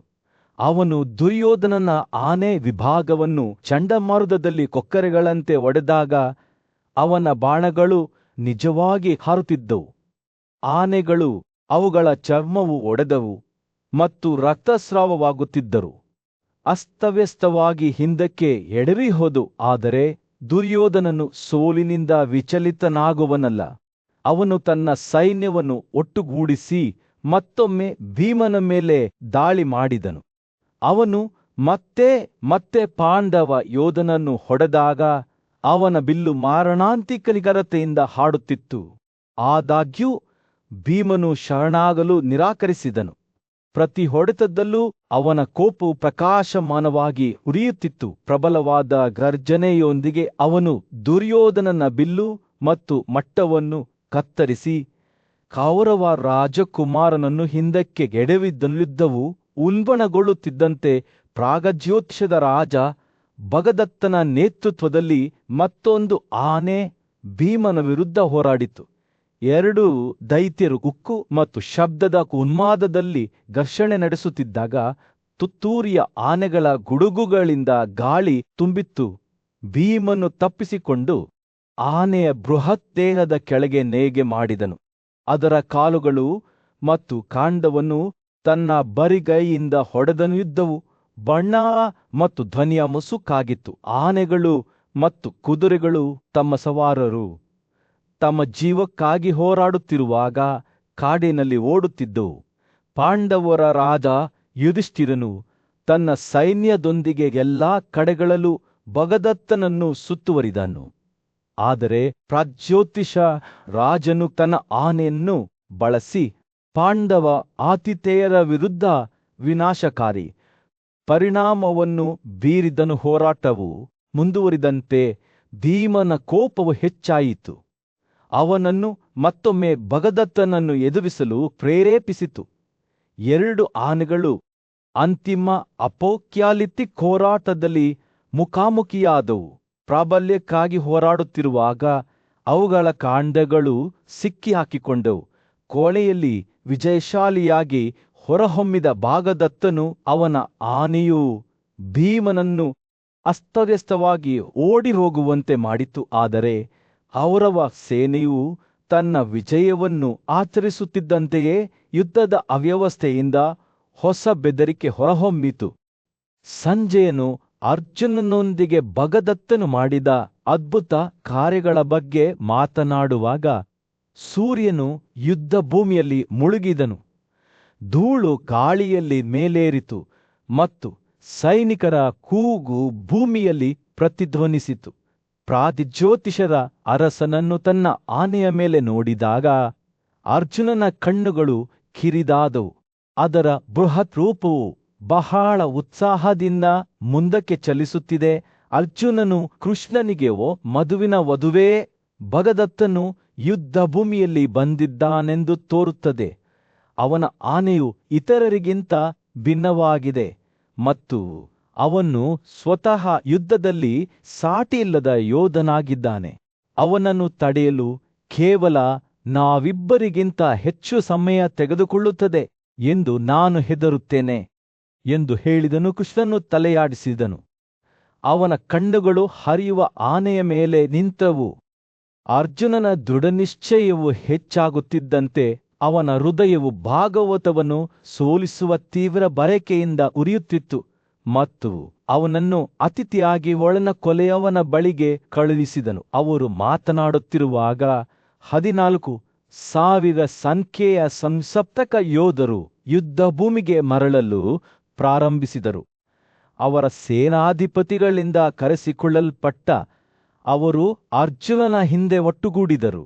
ಅವನು 2 ಕ್ರಮಗಳ ನಡುವೆ ಛಿದ್ರವಾಗಿ ನಿಂತನುವ ಸಂಸಪ್ತಕರೊಂದಿಗೆ ಹೋರಾಡಲು ಅಥವಾ ಭಗದತ್ತನ ವಿರುದ್ಧ ಮುಂದುವರಿಯಲು ಅವನ ಹೃದಯವು ವಿಭಜಿತವಾಯಿತು. ಅರ್ಜುನನ ಆಲೋಚನೆಗಳು ನಿರ್ಧಾರದ ಭಾರದಿಂದ ಸುತ್ತುತ್ತಿದ್ದವು, ಆದರೆ ನಂತರ ಒಣಗಿದ ಬೆಂಕಿಯಂತೆ ಅವನ ಸಂಕಲ್ಪವು ಅಸ್ತಿತ್ವಕ್ಕೆ ಬಂದಿತು. ಅವನು ಸಂಸಪ್ತಕರನ್ನು ಕೊಲ್ಲುತ್ತಾನೆ ಮತ್ತು ಹಾಗೆ ಮಾಡುವಾಗ ಅವನು ದುರ್ಯೋಧನ ಮತ್ತು ಕರ್ಣನ ಯೋಜನೆಗಳನ್ನು ವಿಫಲಗೊಳಿಸುತ್ತಾನೆ. ತೀವ್ರವಾದ ಕೂಗಿನಿಂದ ಅರ್ಜುನನು ಮುಂಬರುವ ಯೋಧರನ್ನು ಎದುರಿಸಲು ಹಿಂತಿರುಗಿದನು. ಅವನ ಧ್ವಜವು ಅಗ್ರಗಣ್ಯ ಮಂದದ ಚಿತ್ರಣವನ್ನು ಅಲಂಕರಿಸಿತ್ತು. ಯುದ್ಧವು ತೀವ್ರಗತಿಯಲ್ಲಿ ಸಾಗಿತು. ಎರಡೂ ಕಡೆಯವರು ಉಕ್ಕಿನ ಮತ್ತು ಉಗ್ರತೆಯಿಂದ ಘರ್ಷಣೆಗೊಳಗಾದಾಗ ಬಾಣಗಳಿಂದ ಕೂಡಿದ ಗಾಳಿಯು ದಟ್ಟವಾಗಿತ್ತು. ಸಂಸಪ್ತಕರು ಅರ್ಜುನನ ಮೇಲೆ ಸಾವಿರಾರು ನೇರ ಬಾಣಗಳನ್ನು ಹಾರಿಸಿದರು, ಆದರೆ ಅವನು ದೃಢವಾಗಿ ನಿಂತನು. ಅವನ ರಕ್ಷಾಕವಚವು ಕ್ಷಿಪಣಿಗಳ ಆಲಿಕಲ್ಲುಗಳಿಂದ ಹಾನಿಗೊಳಗಾಯಿತು. ಕೃಷ್ಣನ ಇಂದ್ರಿಯಗಳು ತುಂಬಿ ಹೋಗಿದ್ದವು. ಅವನ ಕಣ್ಣುಗಳು ಆತಂಕದಿಂದ ಅಗಲವಾಗಿದ್ದವು. ಆದರೂ ಆಕಾಶದಿಂದ ಬೀಳುವ ಗುಡುಗು ಸಿಡಿಲಿನಂತೆ ಅರ್ಜುನನು ಬ್ರಹ್ಮ ಆಯುಧವನ್ನು ಬಿಡಿಸಿದನು. ಅದರ ಶಕ್ತಿಯು ದ್ರವರೂಪದ ಬೆಂಕಿಯಂತೆ ಅವನ ಮೂಲಕ ಹಾದು ಹೋಗುತ್ತದೆ. ಅರ್ಜುನನ ಬಾಣಗಳ ಬಲದಿಂದ ಅವರ ತೋಳುಗಳು ಮತ್ತು ಬಿಲ್ಲುಗಳು ಛಿದ್ರಗೊಂಡವು. ನೂರಾರು ಸ್ಥಿತ್ಯಾಂಡರಗಳು ಮತ್ತು ಕುದುರೆಗಳು ನೆಲಕ್ಕೆ ಅಪ್ಪಳಿಸಿದವು. ಅವರ ಸವಾರರು ಪಟ್ಟುಬಿಡದ ಪಾರ್ಥನಿಂದ ಕತ್ತರಿಸಲ್ಪಟ್ಟರು. ಧೂಳು ನಿಂತಾಗ ದೇಹಗಳ ಸಮುದ್ರವು ಅವರ ಮುಂದೆ ಹರಡಿತು. ಅವರ ರಕ್ಷಾಕವಚವು ಛಿದ್ರವಾಯಿತು ಮತ್ತು ಮುರಿದು ಹೋಯಿತು. ಆನೆಗಳು ಒಂದು ಕಾಲದಲ್ಲಿ ಹೆಮ್ಮೆ ಪಡುತ್ತಿದ್ದವು ಮತ್ತು ಪ್ರಬಲವಾಗಿದ್ದವು, ಈಗ ಭೂಮಿಯ ಮೇಲೆ ನಿಶ್ಚಲವಾಗಿದ್ದವು. ಅವುಗಳ ಕಾಂಡಗಳು ಛಿದ್ರಗೊಂಡವು ಮತ್ತು ಅವುಗಳ ಮನೆಗಳು ಛಿದ್ರಗೊಂಡವು. ಅರ್ಜುನನ ದಂಡಗಳು ಧಾನ್ಯದ ಕತ್ತೆಗಳಂತೆ ಸಂಸಪ್ತಕಗಳನ್ನು ಕತ್ತರಿಸಿದ್ದವು. ಅರ್ಜುನನು ಹತ್ಯಾಕಾಂಡದ ನಡುವೆ ವಿಜಯಶಾಲಿಯಾಗಿ ನಿಂತಿರುವುದನ್ನು ಕೃಷ್ಣನು ವಿಸ್ಮಯದಿಂದ ನೋಡಿದನು. ಅವನ ಕಣ್ಣುಗಳು ಅವನ ಬಗ್ಗೆ ಮೆಚ್ಚುಗೆಯಿಂದ ಹೊಳೆಯುತ್ತಿದ್ದವು. ಅರ್ಜುನನು ತನ್ನ ಸಾರಥಿಯಾದ ಕೃಷ್ಣನೊಂದಿಗೆ ತಮ್ಮ ಬಿಳಿ ಕುದುರೆಗಳನ್ನು ಕುರುಗಳ ಪರಾಕ್ರಮಶಾಲಿ ಯೋಧ ಮತ್ತು ಶಿಕ್ಷಕನಾದ ದ್ರೋಣನ ವಿಭಾಗಗಳ ಕಡೆಗೆ ಮುನ್ನಡೆಸಿದಾಗ ಸೂರ್ಯನು ಯುದ್ಧಭೂಮಿಯಲ್ಲಿ ಬೀಳುತ್ತಾರೆ. ಅವರು ಸಮೀಪಿಸುತ್ತಿದ್ದಂತೆ ಸುಶರ್ಮನ್ ಮತ್ತು ಅವನ ಸಹೋದರರು ಯುದ್ಧಕ್ಕಾಗಿ ಉತ್ಸುಕರಾಗಿ ಅವರನ್ನು ಎದುರಿಸಲು ಅರ್ಜುನನಿಗೆ ಸವಾಲು ಹಾಕುತ್ತಾ ಹತ್ತಿರದಿಂದ ಹಿಂಬಾಲಿಸಿದರು. ಚಿಂತೆಯಿಂದ ತುಂಬಿದ ಅವನ ಧ್ವನಿಯಲ್ಲಿ ಅರ್ಜುನನು ಕೃಷ್ಣನ ಕಡೆಗೆ ತಿರುಗಿ, ಓ ಮುಸುಕಾಗದ ಮಹಿಮೆಯರನೇ, ಈ ಸುಶರ್ಮನು ತನ್ನ ಸಹೋದರರೊಂದಿಗೆ ನನಗೆ ಯುದ್ಧಕ್ಕೆ ಸವಾಲು ಹಾಕುತ್ತಾನೆ. ಓ ವೈದಿಗಳ ವಧುವೆ, ನಮ್ಮ ಸೈನ್ಯವು ಮತ್ತೆ ಉತ್ತರದ ಕಡೆಗೆ ದ್ರೋಣನಿಂದ ಮುರಿದು ಹೋಗಿದೆ. ಈ ಸಂಸಪ್ತಕರ ಪರಿಣಾಮವಾಗಿ ನಾನು ಇದನ್ನು ಮಾಡಬೇಕೇ ಅಥವಾ ಬೇಡವೇ ಎಂದು ನನ್ನ ಹೃದಯವು ಇಂದು ಅಲುಗಾಡುತ್ತಿದೆ. ಕೃಷ್ಣನು ಶಾಂತವಾದ ಮುಖವಾಡದೊಂದಿಗೆ ಅವನ ಅಭಿವ್ಯಕ್ತಿಯನ್ನು ಗಮನದಿಂದ ಕೇಳಿದನು. ಅರ್ಜುನನು ತನ್ನ ಆಯ್ಕೆಗಳ ಬಗ್ಗೆ ಯೋಚಿಸುತ್ತಿದ್ದಂತೆ ತಾನು ಏನು ಮಾಡಬೇಕೆಂದು ಅವನಿಗೆ ತಿಳಿದಿತ್ತು. ಅವನು ಸುಶರ್ಮನನ್ನು 7 ವೇಗದ ಬಾಣಗಳಿಂದ ಚುಚ್ಚಿದನು. ಅವನ ಬಿಲ್ಲು ಮತ್ತು ತ್ಯಂಡದ ಎರಡನ್ನೂ 2 ಚೂಪಾದ ಬಾಣಗಳಿಂದ ಕತ್ತರಿಸಿದನು. ತ್ರಿಗರ್ತ ರಾಜನ ಸಹೋದರರನ್ನು ಶೀಘ್ರವಾಗಿ ಯಾಮನ ನಿವಾಸಕ್ಕೆ ಕಳುಹಿಸಲಾಯಿತು. ಅರ್ಜುನನ ಪಟ್ಟುಬಿಡದ ಗುರಿಯಿಂದ ಅವರ ಅದೃಷ್ಟವು ಮುಚ್ಚಲ್ಪಟ್ಟಿತು. ಕೋಪಗೊಂಡ ಸುಶರ್ಮನು ಅರ್ಜುನನ ಮೇಲೆ ಸಂಪೂರ್ಣ ಕಬ್ಬಿಣದಿಂದ ಮಾಡಿದ ಬಾಣವನ್ನು ಎಸೆದನು. ಆದರೆ ಅರ್ಜುನನು ಅದನ್ನು 3 ವೇಗದ ಬಾಣಗಳಿಂದ ಕತ್ತರಿಸಿದನು. ನಂತರ ಅವನು ಕೃಷ್ಣನನ್ನು ಗುರಿಯಾಗಿಸಿಕೊಂಡು ಮತ್ತೊಂದು ಈಟಿ ತಿರುಗಿಸಿದನು. ಬಾಣಗಳ ದಾಳಿಯಿಂದ ಅವನ ಇಂದ್ರಿಯಗಳು ಗೊಸುಕಾದಂತೆ ಅವನನ್ನು ನೆಲಕ್ಕೆ ಬೀಳಿಸಿದನು. ಧೂಳು ನಿಂತಾಗ ಅರ್ಜುನನು ಬಿರುಗಾಳಿಯಂತೆ ಬಾಣಗಳ ಸುರಿಯನ್ನು ಚದುರಿಸುತ್ತಾ ದ್ರೋಣನ ವಿಭಾಗದ ಕಡೆಗೆ ಮುಂದಾದನು. ಅವನ ದಾಳಿಯ ತೀವ್ರತೆಯನ್ನು ತಡೆದುಕೊಳ್ಳಲು ಸಾಧ್ಯವಾಗದೆ ಕೌರವ ಯೋಧರು ಅವನ ಮುಂದೆ ನಡುಗಿದರು. ಒಣಹುಲ್ಲನ್ನು ಸೇವಿಸುವ ಬೆಂಕಿಯಂತೆ ಅವನು ಅವರ ಪಡೆಗಳನ್ನು ಸುಟ್ಟು ಹಾಕಿದನು. ಯಾರನ್ನೂ ರಕ್ಷಿಸಲಿಲ್ಲ. ಪ್ರಜ್ಯೋತಿಷಳ ರಾಜನಾದ ಭಗದತ್ತನು ತನ್ನ ಬೃಹತ್ ಆನೆಯ ಮೇಲೆ ಅದರ ರಕ್ಷಾಕವಚವು ಮೋಡಗಳಂತೆ ಹೊಳೆಯುತ್ತಿದ್ದ ಅರ್ಜುನನ ಕಡೆಗೆ ಸವಾರಿ ಮಾಡಿದನು. ಇಬ್ಬರು ಯೋಧರು ಭೀಕರವಾದ ಮುಖಾಮುಖಿಯಲ್ಲಿ ಘರ್ಷಣೆ ನಡೆಸಿದರು. ಅವರ ರಥಗಳು ಮತ್ತು ಆನೆಗಳು ಪರಸ್ಪರ ಡಿಕ್ಕಿ ಹೊಡೆದವು. ಭಗದತ್ತನು ಅರ್ಜುನನ ಮೇಲೆ ಬಾಣಗಳ ಧಾರೆಯನ್ನು ಹಾರಿಸಿದನು. ಆದರೆ ನಂತರದವರು ಅವರನ್ನು ಸುಲಭವಾಗಿ ತಿರುಗಿಸಿದರು. ಹಠ ತಪ್ಪದೆ ಭಗದತ್ತನು ಅರ್ಜುನ ಮತ್ತು ಕೃಷ್ಣ ಇಬ್ಬರನ್ನು ಅನೇಕ ದಂಡೆಗಳಿಂದ ಹೊಡೆದನು. ಅವರನ್ನು ಹಿಮ್ಮೆಟ್ಟಿಸಿದನು. ನಂತರ ಅವನು ತನ್ನ ಆನೆಯನ್ನು ಮುಂದೆ ತಳ್ಳಿದನು. ಈ ಜೋಡಿಯನ್ನು ನಾಶ ಮಾಡುವ ಉದ್ದೇಶ ಹೊಂದಿದ್ದನು. ಆದರೆ ಎಂದಿನಂತೆ ತ್ವರಿತ ಬುದ್ಧಿವಂತ ಜನಾರ್ದನು ಆನೆಯನ್ನು ದೂರವಿಡಲು ತನ್ನ ರಥವನ್ನು ಕುಶಲತೆಯಿಂದ ಓಡಿಸಿದನು.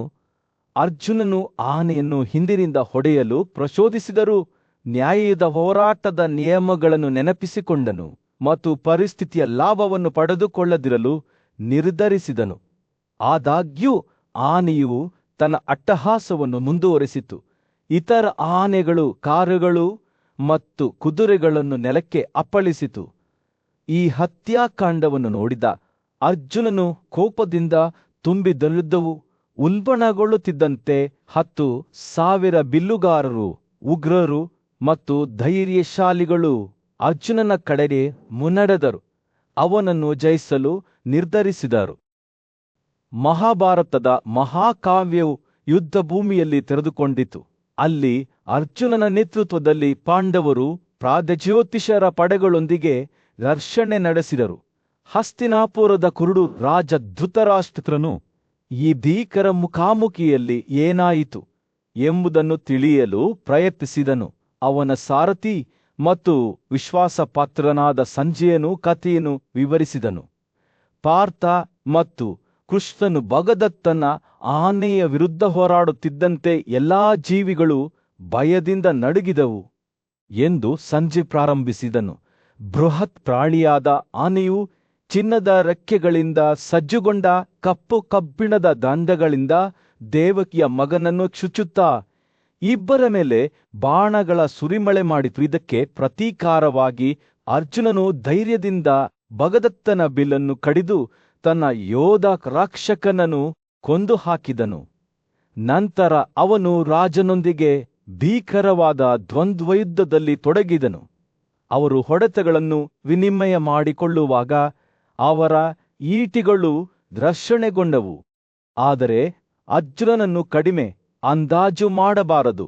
ಅವನು ಭಗದತ್ತನ 14 ಈಟಿಗಳಲ್ಲಿ ಪ್ರತಿಯೊಂದನ್ನು 3 ತುಂಡುಗಳಾಗಿ ಕತ್ತರಿಸಿದರು. ಯುದ್ಧವು ತೀವ್ರಗೊಂಡಿತು.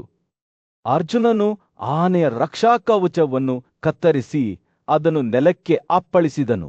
ಅದರ ರಕ್ಷಣಾತ್ಮಕ ಹೊದಿಕೆಯಿಂದ ವಂಚಿತರಾದ ಆ ಪ್ರಾಣಿಯು ಅದರ ಮೋಡದ ನಿಲುವಂಗಿಗಳನ್ನು ತೆಗೆದುಹಾಕಿದ ಪರ್ವತದಂತೆ ಕಾಣುತ್ತಿತ್ತು. ಅದರ ಜಲಾಮೃತ ದೇಹವು ಅದರ ಗಾಯಗಳಿಗೆ ಸಾಕ್ಷಿಯಾಗಿದೆ. ಭಗದತ್ತನು ವಾಸುದೇವನಿಗೆ ಚಿನ್ನದ ತುದಿಯ ಬಾಣವನ್ನು ಎಸೆದನು. ಆದರೆ ಅರ್ಜುನನು ಅದನ್ನು ವೇಗವಾಗಿ 2 ತುಂಡುಗಳಾಗಿ ಕತ್ತರಿಸಿದನು. ರಾಜನ ದಂಡ ಮತ್ತು ಕ್ಷತ್ರಿಯು ಅರ್ಜುನನ ಬಾಣಗಳ ದಾಳಿಯ ಮುಂದೆ ಬಿದ್ದಿತ್ತು. ಅದು ಆ ಎದೆಯ ಮೇಲೆ 10 ಚುರುಕಾದ ಹೊಡೆತಗಳಿಂದ ಚುಚ್ಚಿತು. ಭಗದತ್ತನು ಕೋಪಗೊಂಡನು. ಅರ್ಜುನನ ತಲೆಯ ಮೇಲೆ ಬೇಲಿಗಳನ್ನು ಎಸೆದನು ಮತ್ತು ಜೋರಾಗಿ ಕೂಗಿದನು. ಆದರೆ ಅರ್ಜುನನ ಕಿರೀಟವು ಸ್ವಲ್ಪ ಸಮಯದವರೆಗೆ ಮಾತ್ರ ಸ್ಥಳಾಂತರಗೊಂಡಿತು. ಅವನು ಶೀಘ್ರದಲ್ಲೇ ಅದನ್ನು ಪುನರ್ಸ್ಥಾಪಿಸಿದನು ಮತ್ತು ಭಗದತ್ತನನ್ನು ಉದ್ದೇಶಿಸಿ, ಈ ಜಗತ್ತಿನಲ್ಲಿ ಚೆನ್ನಾಗಿ ನೋಡಿ. ಭಗದತ್ತನು ತನ್ನ ಬಿಲ್ಲನ್ನು ಎತ್ತಿಕೊಂಡು ಪಾಂಡವ ಮತ್ತು ಗೋರಿಂದ ಇಬ್ಬರ ಮೇಲೂ ಬಾಣಗಳನ್ನು ಸುರಿಸಿದಾಗ ಅವನ ಕೋಪಕ್ಕೆ ಮಿತಿಯಿರಲಿಲ್ಲ. ನಂತರ ಪಾರ್ಥನು ಭಗದತ್ತನ ಬಿಲ್ಲು ಮತ್ತು ನೂಕುನುಗ್ಗಲುಗಳನ್ನು ಕತ್ತರಿಸಿ ಅವನ 72 ದಂಡೆಗಳಿಂದ ಹೊಡೆದನು. ಅದು ಅವನ ಪ್ರಮುಖ ಅಂಗಗಳನ್ನು ಚುಚ್ಚಿತ್ತು. ರಾಜನಿಗೆ ಅಳೆಯಲಾಗದಷ್ಟು ನೋವಾಯಿತು. ಆದರೂ ಅವನು ಅರ್ಜುನನ ಮೇಲೆ ವೈಶ್ರವ ಆಯುಧವನ್ನು ಎಸೆದನು. ಅರ್ಜುನನನ್ನು ಮುಚ್ಚಿಕೊಂಡಿದ್ದ ಕೇಶವನು ತನ್ನ ಎದೆಯ ಮೇಲೆ ಹೊಡೆದ ಹೊಡೆತವನ್ನು ಸ್ವೀಕರಿಸಿದನು. ನಂತರ ಆಯುಧವು ವಿಜಯೋತ್ಸವದ ಹಾರವಾಯಿತು. ಅರ್ಜುನನು ಸಂಕಟದಲ್ಲಿದ್ದ ಕೇಶವನಿಗೆ, ಓ ಪಾಪರಹಿತನೇ, ನೀನು ನಿನ್ನ ವಾಗ್ದಾನವನ್ನು ಏಕೆ ಪಾಲಿಸುವುದಿಲ್ಲ? ನಾನು ಸಂಕಟದಲ್ಲಿ ಮುಳುಗಿದರೆ ಅಥವಾ ವಿರೋಧಿಸಲು ಸಾಧ್ಯವಾಗದಿದ್ದರೆ ನೀನು ಹಾಗೆ ವರ್ತಿಸಬಹುದು ಎಂದು ಹೇಳಿದನು. ವಾಸುದೇವನು ಉತ್ತರಿಸಿದನು, ನನಗೆ 4 ರೂಪಗಳಿವೆ. ನಾನು ಜಗತ್ತನ್ನು ರಕ್ಷಿಸುವಲ್ಲಿ ಶಾಶ್ವತವಾಗಿ ತೊಡಗಿಸಿಕೊಂಡಿದ್ದೇನೆ. ನಾನು ನನ್ನ ಆತ್ಮವನ್ನು ವಿಭಜಿಸಿ ಪ್ರಪಂಚದ ಒಳ್ಳೆಯದನ್ನು ಸ್ಥಾಪಿಸಿದೆ. ಅವನು ಒಂದು ರಹಸ್ಯವನ್ನು ಬಹಿರಂಗಪಡಿಸಿದನು. ಅವನ 4ನೇ ರೂಪವು 1000 ವರ್ಷಗಳ ಕಾಲ ಸುಪ್ತವಾಗಿತ್ತು. ಎಚ್ಚರವಾದ ನಂತರ ಅವರಿಗೆ ಅರ್ಹರಾದವರಿಗೆ ವರಗಳನ್ನು ನೀಡಿತು. ಭೂಮಿಯು ಒಮ್ಮೆ ತನ್ನ ಮಗ ನಾರನ್ ಪರವಾಗಿ ಈ ವರವನ್ನು ಕೇಳಿಕೊಂಡಿತ್ತು. ಪಾಂಡವರ ಪರಾಕ್ರಮಶಾಲಿ ಯೋಧ ಅರ್ಜುನನು ಅಚಲವಾದ ದೃಢನಿಶ್ಚಯದಿಂದ ಮುಂದೆ ಸಾಗುತ್ತಿದ್ದಂತೆ ಸೂರ್ಯನು ಯುದ್ಧದ ಪೀಡಿತ ಭೂಪ್ರದೇಶದ ಮೇಲೆ ಅಪ್ಪಳಿಸಿದನು. ಅವನ ಕಣ್ಣುಗಳು ಶತ್ರುಗಳ ರೇಖೆಗಳ ಮೇಲೆ ನೆಲೆಗೊಂಡಿದ್ದವು. ಅವನು ತನ್ನ ರಥವನ್ನು ಸವಾರಿ ಮಾಡಿದನು. ಅದರ ಕುದುರೆಗಳು ಅವನ ಕೆಳಗೆ ಕೊಲ್ಲಲ್ಪಟ್ಟವು. ಆದರೆ ಅವರು ತಮ್ಮ ಯಜಮಾನನನ್ನು ಈ ಸ್ಥಳಕ್ಕೆ ಕೊಂಡೊಯ್ಯುವ ಮೊದಲು ಅರ್ಜುನನು ಕೆಳಗಿಳಿಯುತ್ತಿದ್ದಂತೆ ಅವನು ತನ್ನ ಗಾಂಧೀವ ಬಿಲ್ಲನ್ನು ಗುರಿಯಾಗಿಸಿಕೊಂಡನು. ಅದರ ತಿರುವು ಯುದ್ಧಕ್ಕೆ ಸ್ಪಷ್ಟವಾದ ಕರೆಯಂತೆ ಗಾಳಿಯಲ್ಲಿ ಪ್ರತಿಧ್ವನಿಸಿತು. ಅವರ ಮುಂದೆ ಗಾಂಧಾರದ ರಾಜ ಸುವಾಳನ 2 ಪುತ್ರರಾದ ವಿಶಾಖ ಮತ್ತು ಅಚಲ ನಿಂತಿದ್ದರು. ತಮ್ಮ ಶೌರ್ಯಕ್ಕೆ ಹೆಸರುವಾಸಿಯಾದ ಈ ಸಹೋದರರು ಅರ್ಜುನನ ಬದಿಯಲ್ಲಿ ದಿನವಿಡೀ ಮುಳ್ಳಾಗಿದ್ದರು. ನಿರಂತರವಾದ ಉಗ್ರತೆಯಿಂದ ಅವನ ಮೇಲೆ ಬಾಣಗಳನ್ನು ಸುರಿಸುತ್ತಿದ್ದವು. ಆದರೆ ಈಗ ಪಾಂಡವ ಯೋಧನು ಗುರಿಯನ್ನಿಟ್ಟುಕೊಂಡಾಗ ಅವನ ದಂಡಗಳು ಗಾಳಿಯಲ್ಲಿ ಕತ್ತರಿಸಿ ಪದೇ ಪದೇ ಹೊಡೆದವು. ಪ್ರತಿ ಹೊಡೆತದೊಂದಿಗೆ ಗಾಂಧಾರ ಯೋಧನು ಬಿದ್ದನು. ಅವರ ದೇಹಗಳು ಶರತ್ಕಾಲದ ಚಂಡಮಾರುತಕ್ಕೆ ಮುಂಚಿತವಾಗಿ ಶರತ್ಕಾಲದ ಎಲೆಗಳಂತೆ ಭೂಮಿಯ ಮೇಲೆ ಅಪ್ಪಳಿಸಿದವು. ವಿಷಕರನ ಕಾರು ಹರಿದು ಹೋಯಿತು. ಅದರ ಕುದುರೆಗಳು ಕೊಲ್ಲಲ್ಪಟ್ಟವು. ಅದರ ಚಾಲಕ ಮತ್ತು ಕ್ಷತ್ರಿ ಮತ್ತು ಪ್ರಮಾಣಿತ ಎಲ್ಲವೂ ಚೂರು ಚೂರು ಮರಗಳಾಗಿ ಮಾರ್ಪಟ್ಟವು. ತನ್ನ ಸಹೋದರರ ನಷ್ಟದಿಂದ ವಿಚಲಿತರಾಗದೆ ಸ್ವತಃ ಸುವಾಳನು ತನ್ನ ಸೈನ್ಯವನ್ನು ಒಟ್ಟುಗೂಡಿಸಿದನು.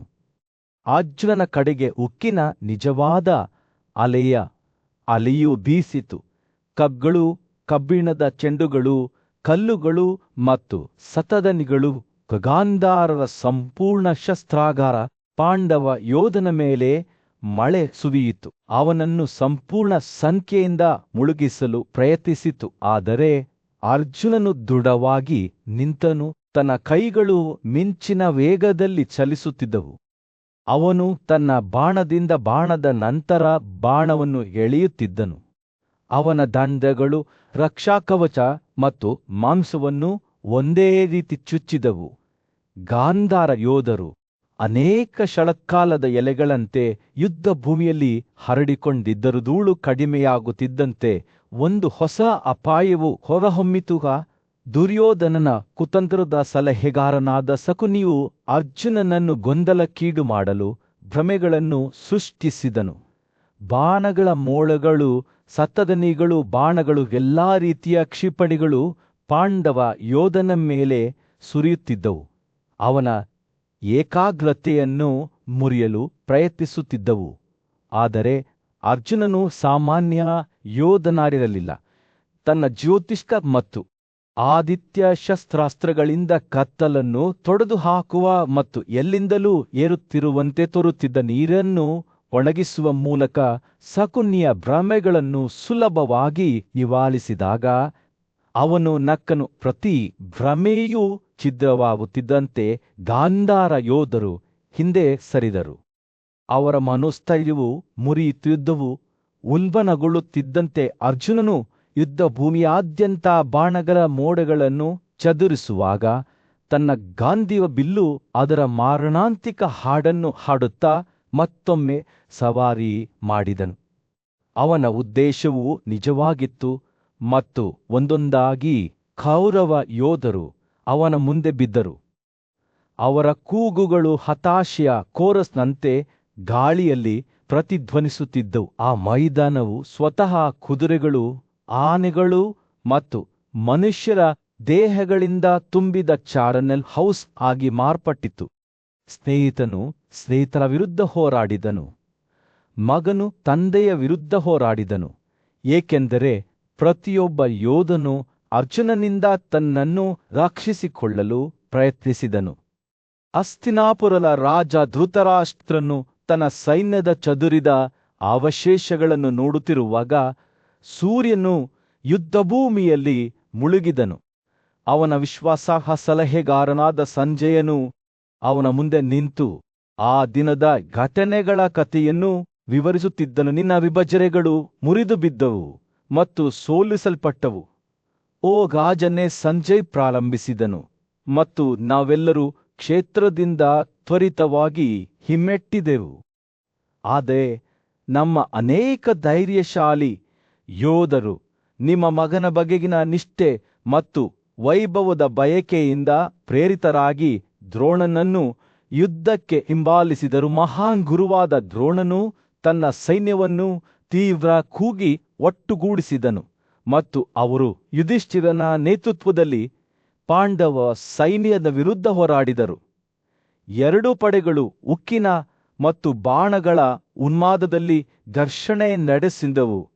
ಎರಡೂ ಕಡೆಯವರು ವಿಜಯಶಾಲಿಯಾಗಲು ನಿರ್ಧರಿಸಿದರು. ಸಂಜಯನು ಮಾತನಾಡುವಾಗ ಯುದ್ಧಭೂಮಿಯಲ್ಲಿನ ಅವ್ಯವಸ್ಥೆಯನ್ನು ವಿವರಿಸಿದನು. ಕುರುಗಳು ದ್ರೋಣನನ್ನು ಕೊಲ್ಲುವಂತೆ ತಮ್ಮ ಪಡೆಗಳನ್ನು ಒತ್ತಾಯಿಸಿದರು. ಆದರೆ ನಿಮ್ಮ ಪುತ್ರರು, ಓ ರಾಜನೇ, ಅವನನ್ನು ಬಿಡಿಸಬೇಕೆಂದು ಕೂಗಿದರು. ಅವರು ಆಕಸ್ಮಿಕ ಆಟವನ್ನು ಆಡುತ್ತಿದ್ದರಂತೆ ದ್ರೋಣನು ದಂಡನಾಗಿದ್ದನು. ಈ ಪ್ರಕ್ಷುಬ್ಧತೆಯ ನಡುವೆಯೂ ಪಾಂಡವ ಸೈನ್ಯದ ಯುವ ಯೋಧನಾದ ನೀಲನು ಗಣನೆಗೆ ತೆಗೆದುಕೊಳ್ಳಬೇಕಾದ ಶಕ್ತಿಯಾಗಿ ಹೊರಹೊಮ್ಮಿದನು. ಅವನ ಬಾಣಗಳು ವೇಗವಾಗಿ ಮತ್ತು ನಿಖರವಾಗಿ ಹಾರಿ ಕುಯೋಧರನ್ನು ಉರಿಯುತ್ತಿರುವ ಬೆಂಕಿಯ ಮುಂದೆ ಒಣಹುಲ್ಲಿನಂತೆ ಕತ್ತರಿಸಿದವು. ದ್ರೋಣನ ಮಗ ಅಶ್ವತ್ಥಾಮನು ನೀಲನನ್ನು ಸಮೀಪಿಸುತ್ತಿದ್ದಂತೆ ಮುಗುಳ್ನಕ್ಕನು. ಒಂದೇ ಯುದ್ಧದಲ್ಲಿ ತೊಡಗುವಂತೆ ಅವನನ್ನು ನಿಂದಿಸಿದನು. ನೀಲ ಸವಾರನ್ನು ಸ್ವೀಕರಿಸಿದನು.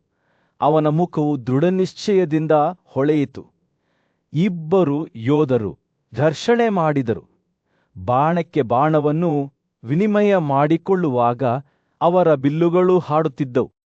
ಕೊನೆಯಲ್ಲಿ ಅಶ್ವತ್ಥಾಮನು ವಿಜಯಶಾಲಿಯಾಗಿ ಹೊರಹೊಮ್ಮಿದನು. ನೀಲನನ್ನು ಗಡ್ಡದ ಬಾಣದಿಂದ ಕತ್ತರಿಸಿ ನೆಲಕ್ಕೆ ಬೀಳಿಸಿದನು. ಪಾಂಡವರ ಸೈನ್ಯವು ತಮ್ಮ ಧೈರ್ಯಶಾಲಿ ಯೋಧನ ನಿಧನದಿಂದ ಆಘಾತಕ್ಕೊಳಗಾಯಿತು.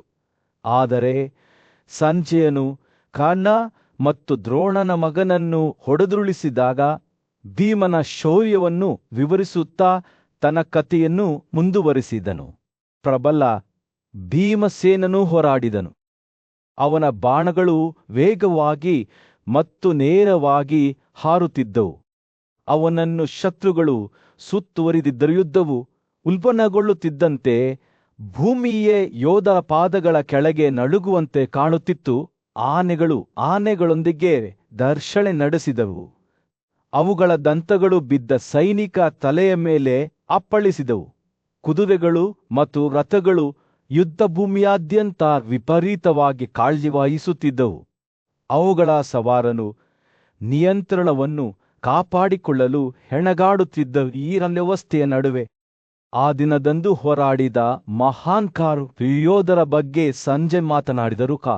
ಕೋಪ ಮತ್ತು ದೃಢ ನಿಶ್ಚಯದಿಂದ ತುಂಬಿದ ಧೀಮ ಮತ್ತು ಅವನ ಸಹಚರರು ದ್ರೋಣನ ಸೈನ್ಯದ ವಿರುದ್ಧ ಮುನ್ನಡೆದರು. ಅವರು ಉಕ್ಕು ಮತ್ತು ಬಾಣಗಳ ಉನ್ಮಾದದಲ್ಲಿ ಘರ್ಷಣೆ ಮಾಡಿದರು.